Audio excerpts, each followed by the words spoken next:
What's up, beautiful peeps? CB Jesus here. You know, today is July 14th, Friday, 2023. It's been a long freaking time since SAG-AFTRA went on strike. 6 decades. A little over 6 decades. I commend SAG-AFTRA, all the actors, for standing up to these greedy sons of a bitches called movie studios. Because without SAG-AFTRA, they can't protect non-union actors like me. And so it's very important that SAG-AFTRA stands up against these guys, because when something comes along where they want my likeness, even though I might be a non-union actor at that time, they still protect us. For an example, Fast and Furious 8, I was featured. I was a featured prisoner. Okay? I'm not going to go into the specifics, but let's just say stunts were involved. Okay? I wasn't getting paid for stunts. So what did I do? I called a good friend of mine who was SAG stunt president at the time. Excuse me. And I talked to him about advice, because he had probably already been in my shoes at one time in this crazy business. And he said, JD, you guys need to protect yourselves and do what you need to do. And so I did. I called SAG-AFTRA. Even though we were background actors, SAG-AFTRA took our case all the way to the top. And yeah, motherfuckers, I'm talking about you, NBC Universal, for sitting out on writers for the past 4 months. And then some executive, like yesterday or 2 days ago, comes out and literally threatens the writers and says to them, quote,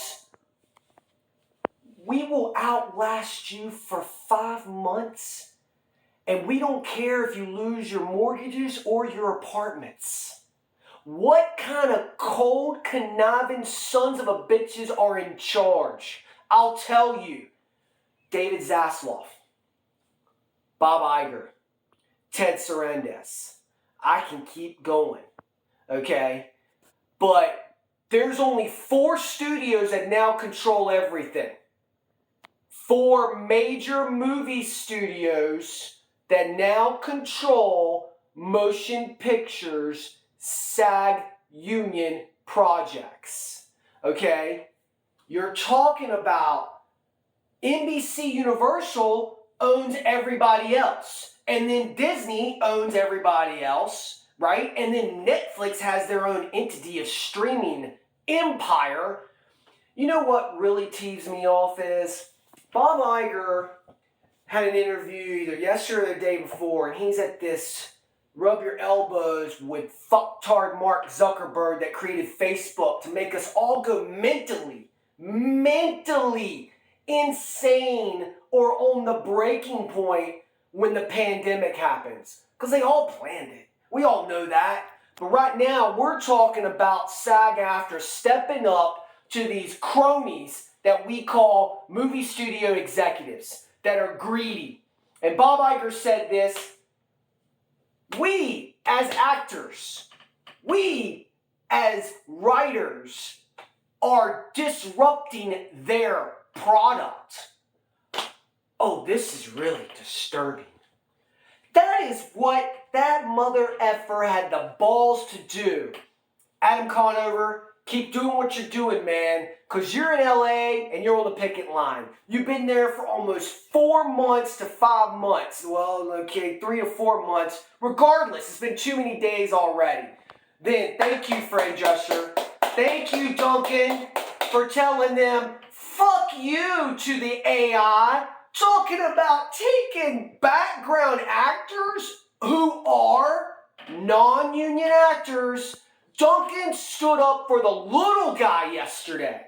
All of us. When he told them to absolutely, in your face. So Duncan, thank you so much for telling them no. And they said that was a groundbreaking breakthrough? What a joke, man. You guys really are a laughing stock, and we're going to make you a laughing stock to where your salaries are going to dwindle down and then come to us. So we're not broke. But here's some newsflash.